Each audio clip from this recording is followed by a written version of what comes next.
Olympia के प्राण बचाने के लिए उसके देह और मस्तिष्क का शुद्धिकरण करना होगा, उस काले तंत्र के अंधकार से जिसने उसे घेर रखा है। और इसके लिए पंचभूत शुद्धिकरण यज्ञ करना होगा।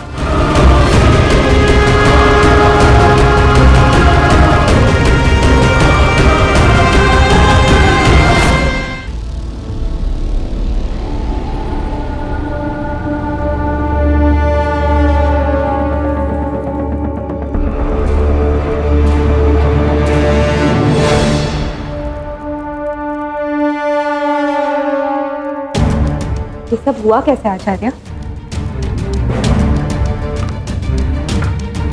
घोर तंत्र करने वालों पर कई बार यह प्रहार उल्टा पड़ जाता है।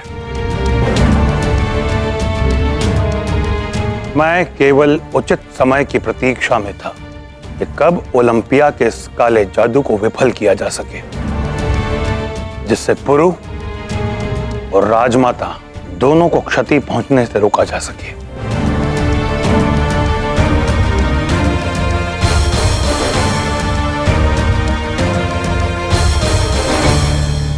अर्थात आप पहले से ही जानते थे कि महारानी ओलंपिया काला जादू कर रही है? इसका अनुमान तो मुझे पहली भेंट में ही हो गया था कि ये स्त्री तंत्र शक्ति का प्रयोग करती है।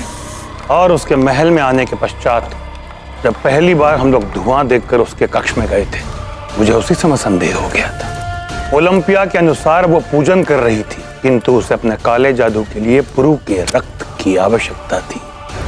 इसीलिए उसने वो सारा स्वांग रचा था ताकि काले जादू के प्रयोग से वो पुरु के प्राण ले सके।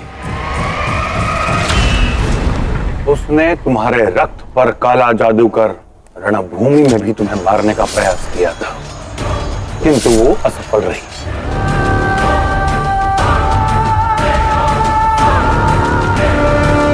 कदाचित राजमाता ने यह देख लिया होगा और स्वयं को बचाने के लिए उसने राजमाता को भी अपने वश में कर लिया। इसका आभास मुझे तब हुआ जब राजमाता मंत्रणा कक्ष में मिलने आई।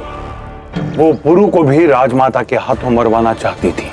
तभी तो तलवार के द्वंद्व में वो तुम्हारे और महाराज बमिनी के लिए इतनी उत्तेजित और क्रोधित थी, क्योंकि वो ओलंपिया और उसके काले जादू की वश में थी।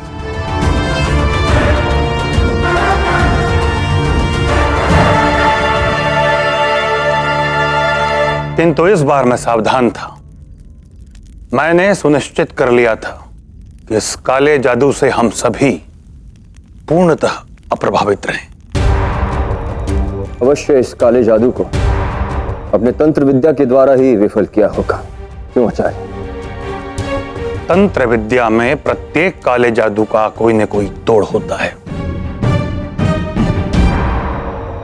जब ओलंपिया राजमाता को अपने वश में कर रही थी, मैं उस प्रभाव को विफल करने के लिए अपनी तंत्र विद्या का प्रयोग कर रहा था।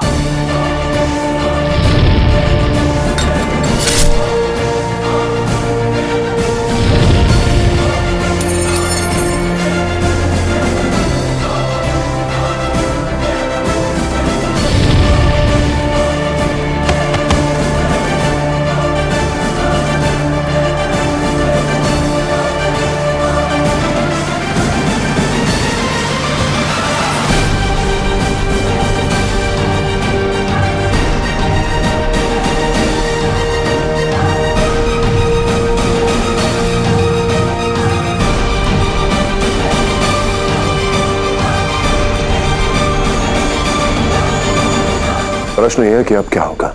अपने किए का मूल्य चुकाएगी ओलंपिया।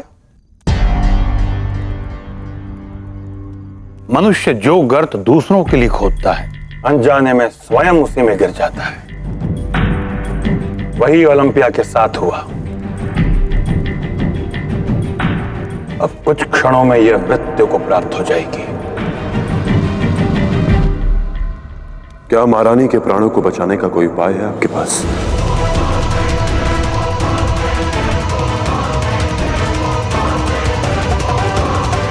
गुरु?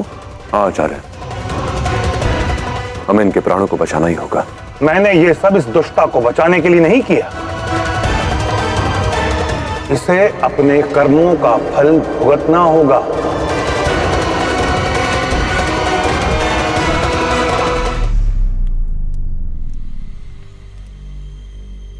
क्या हमें नहीं यूं ही मरने के लिए छोड़ दें आचार्य? नहीं, ये उचित नहीं होगा। स्वयं पर प्रहार करने वाले सर्प को दया करके छोड़ दोगे तो ऐसा नहीं कि वो पुनः दंश नहीं देगा।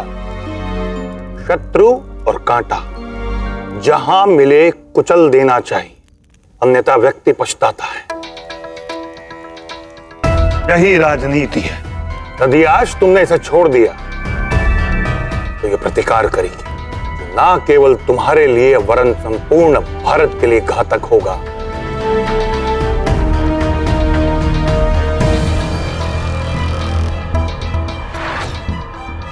जानता हूं आचार्य, पर शायद आप भूल रहे हैं कि हमने महारानी ओलंपिया को यहां रुकने के लिए क्यों कहा था, ताकि उन्हें विश्वास हो जाए कि हम भारतीय भयभीत या दुर्बल नहीं। और एक स्त्री को यूं मरते हुए छोड़ना एक पुरुष की सबसे बड़ी कायरता होती है, और उसकी दुर्बलता भी।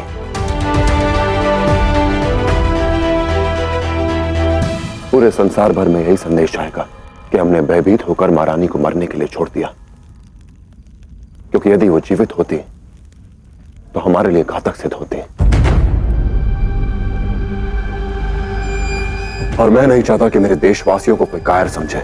हम महारानी को सही सलामत अलेक्जेंडर को सौंपेंगे और फिर पूरी शक्ति के साथ उससे युद्ध करेंगे। अतिथि की मर्यादा उसने भंग की पुरु, तुमने नहीं। मर्यादा लांघने वाले को दंड मिलना आवश्यक है। जब पहली बार मेरी भेंट महारानी ओलंपिया से हुई थी तो मैंने उन्हें एक वचन दिया था कि जब तक वो यहां हैं वो सुरक्षित रहेंगे, उन्हें किसी प्रकार की कोई हानि नहीं पहुंचेगी। और मेरे लिए मेरा वचन मेरे प्राणों से भी कहीं अधिक है आचार्य। मैं जानता हूं कि हमारे शत्रु की मां है, परंतु मेरे लिए हर मां आदरणीय है।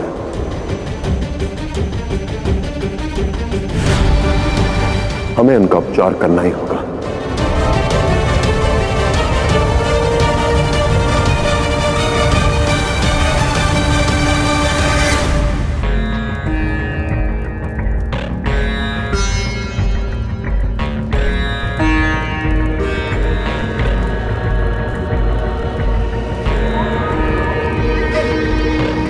मैं इसके प्राण बचाने के लिए पूर्ण प्रयास करूंगा,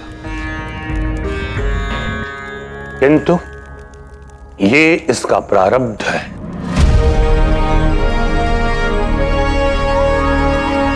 ये उपचार सफल हो या नहीं। किंतु उपचार क्या है आचार्य? ओलंपिया के प्राण बचाने के लिए उसके देह और मस्तिष्क का शुद्धिकरण करना होगा। उस काले तंत्र के अंधकार से जिसने उसे घेर रखा है।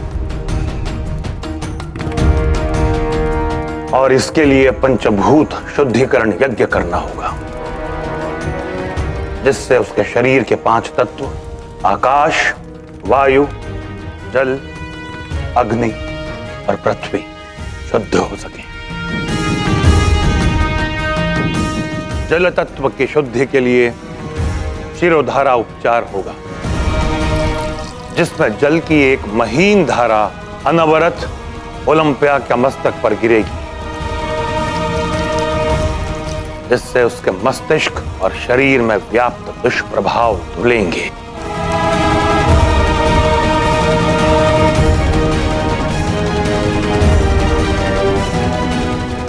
अग्नि और ऊष्मा द्वारा उत्पन्न स्वेद इसके शरीर में व्याप्त अग्नि तत्व को शुद्ध करेगा।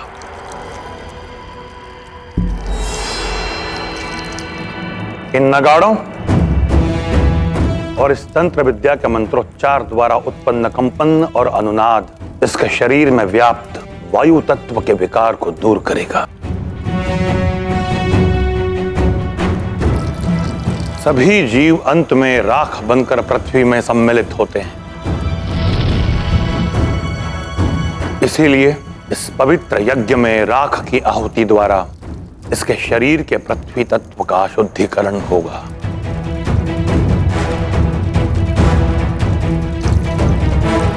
और इस स्थान की ऊर्जा शुद्ध होकर वायु तत्व को दोष रहित करेगी। इसीलिए मैंने इस स्थान की व्यवस्था पहले से कर रखी है।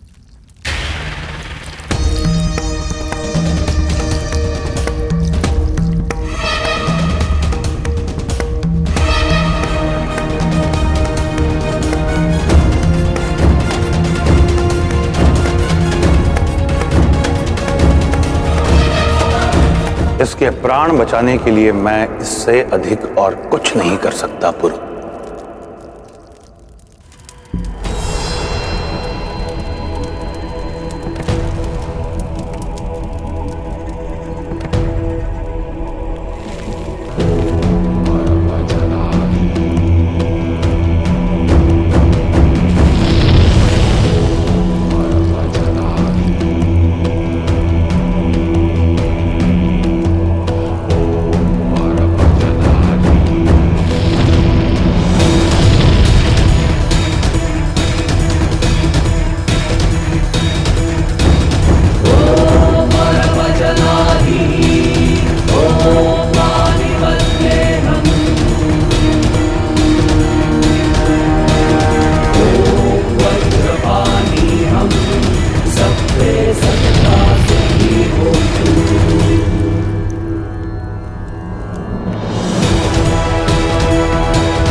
आपका प्रयोग सफल हो रहा है आचार्य।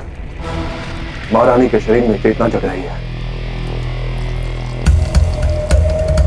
किंतु अभी संकट के बादल छटे नहीं हैं। काले जादू का दुष्प्रभाव जाने में अभी बहुत समय लगेगा।